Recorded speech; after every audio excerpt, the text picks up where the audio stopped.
What is going on, everybody? This is Sergey from MMA Soap Opera, and today I would like to talk about this past weekend's UFC in London, headlined by none other than Leon Edwards and Sean Brady. A lot of people are actually complaining about this card. I didn't think that it was that bad. It's just that it seems like some of the fighters that we had big hopes in underperformed while the others overperformed. Or at least that's how I see it. But anyways, before we start talking about the fights, guys, do me a favor, make sure to hit subscribe and ring the bell so that you don't miss any upcoming videos. We're talking about UFC, MMA, all the drama that is happening in the background. So if you're into all of that, just join the ride. And with that out of the way, let's jump into the video.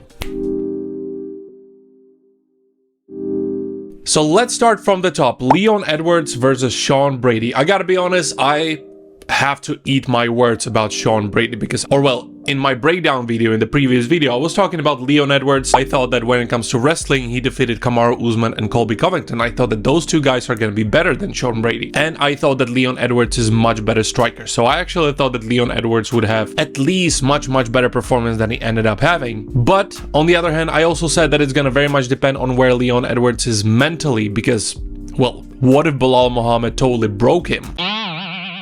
I'm not sure if he got broken by Belal Muhammad because I still feel like he was doing a pretty good job in this fight. It's just that these guys are basically starting to figure him out. It's the same situation with Israel Adesanya in the middleweight, for example. I watched a video breakdown of this fight by the Weasel, who said that Sean Brady did to Leon Edwards what we were all expecting Colby Covington to do to him. I feel like the two losses that he has against Belal Muhammad and Sean Brady right now, it's like Sean Brady and Belal Muhammad are now where Colby Covington and Kamaru Usman should have been when they fought Leon Edwards the first time. But they weren't. And what I mean by that, well, I don't mean to minimize the wins of Leon Edwards, but if you look at the performances of these two fights afterwards, it's quite clear that those guys were on a decline, whereas Sean Brady and Belal Muhammad, they are on a rise. So that's that. And then the other thing, I couldn't help myself, but every time I looked in the eyes of Leon Edwards or in his face, like his facial expression looked exactly like you would think a man who gave up on himself looks like. You know, like everybody's quoting his quote who said, "Don't let him bully you, son." If you remember how he looked like on the stool when the coach was yelling at him this, that was a face of a fighter who totally gave up on himself. Then he of course managed to land that Hail Mary kick against Kamaru Usman, but I'm starting to believe that Leon Edwards sort of has this give up mentality, you know? And I truly felt like it was present here as well. Yeah, like everybody is saying right now, Sean Brady is actually the one who was bullying Leon Edwards because this performance was just absolutely incredible.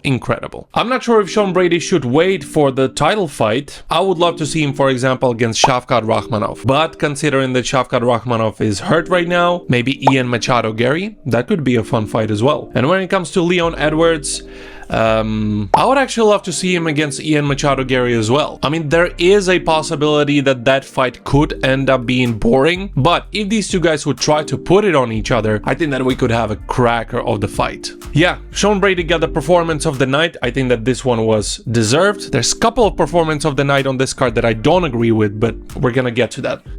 Then the fight before that was of course Jan Błachowicz versus Carlos Ulberg. I think that ultimately this is the fight that is responsible for everyone thinking that the card was sort of a dud. I mean, to me personally, I was not disappointed by Jan Błachowicz. I thought that he was pressing quite a lot and he was doing a good job considering his age and considering that he was gone for such a long time while also dealing with some serious injuries.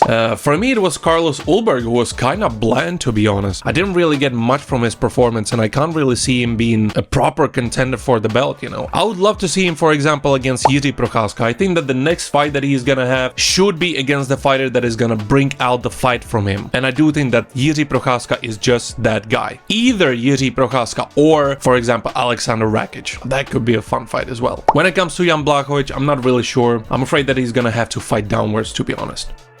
Alright, so the next fight, Gunnar Nelson versus Kevin Holland. So Kevin Holland got a performance of the night, and this is the one that I definitely don't agree with. Don't get me wrong, I thought that he did pretty damn well in the fight. He was looking actually pretty good. But there is another fighter on this card that I believe managed to outshine him in a pretty spectacular way. We're gonna get to him in a second. Yeah, this was a pretty good fight. I mean, it was Gunnar Nelson's attempt for a comeback. I think that the ring rust sort of showed itself, actually in a kind of similar way as it did for Jan Błachowicz. But yeah, Kevin Holland won this fight. It It was a pretty good performance. I really hope that he's gonna stay in this weight class as well. I already said it a couple of times in my previous videos. I think that what hurts Kevin Holland the most is this don't care mentality and just jumping in between the weight classes and just taking whatever fight lands on his table.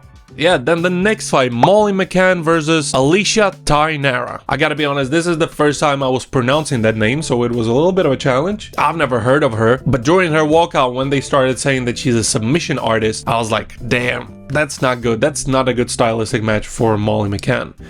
And yeah, unfortunately that ended up being true. Molly the Meatball McCann got submitted in the 4th minute and like 32nd or something like that. And yeah, that marked the end of the career for Molly McCann. And to be honest, it made me kind of sad because she was one of my favorite personalities in UFC. Molly the Meatball McCann. I remember when she and Paddy Pimblett joined UFC, you know, there was a lot of footage how they were training together, they were doing a lot of interviews together. It just made for a really good feeling of this buddy story. And you could tell by the way Paddy Pimblett reacted when she said that she's finishing her career. Yeah, quite emotional stuff. But on the other hand, I'm quite proud of Molly McCann. I hope that she is as well. I think that what she was able to do with her life, from working in a Subway and serving meatball sandwiches to becoming Molly the Meatball McCann in UFC. Great achievement, great achievement. So massive congratulations to Molly McCann for her pretty damn good career in UFC, and I really hope that she's gonna stick around.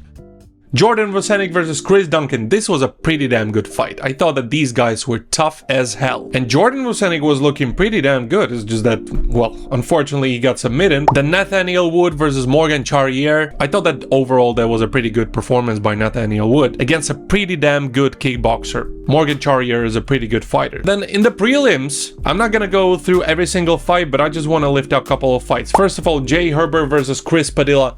I definitely thought that Jay Herbert won that fight. I wasn't 100% sure, but I did think that he was gonna get the decision by winning 2 out of the 3 rounds. Another fight that I want to talk about is by Lone'er Kavanagh versus Felipe dos Santos. And to be honest, to me, that was the fight of the night, and what Lone'er Kavanagh managed to show to us, that was the best performance on the whole card. The toughness and the grittiness that he showed at this fight was, man, that was some beautiful, beautiful stuff. I think that he's gonna be the future champion. The dude has absolutely everything. He has a technical prowess, he's a savage, he's a good looking guy as well. So yeah, even though that this was a decision fight, I enjoyed the shit out of every minute of this fight. This was some great, great stuff. And then I guess the last two, maybe not fights, but at least performances that I want to lift up, and not for a good reason I had to say, is actually Shauna Bannon, who in my opinion looked like an absolute shit, and she somehow managed to get a performance of the night. I think that is purely because of the upset. She was losing the fight spectacularly and she managed to land a submission. I just don't get why we're celebrating these kinds of performances. She just didn't look good. She was getting dropped, she was in trouble all the time. I didn't feel like she was having almost any success whatsoever in the fight, and here we are giving her performance of the night. And then the other unfortunate loser that I have to mention is unfortunately Guram Kutateladze. I had such a massive expectations from this fighter. He had some pretty good performances before. He's tough as hell. And dude, when he was walking out with Khamzat Chimaev and Ilya Topuria behind him, I was getting hyped as hell. Like, in my opinion, that's putting a massive, massive pressure on you, because you know, you have these mega stars who are behind you and they're trying to support you, and then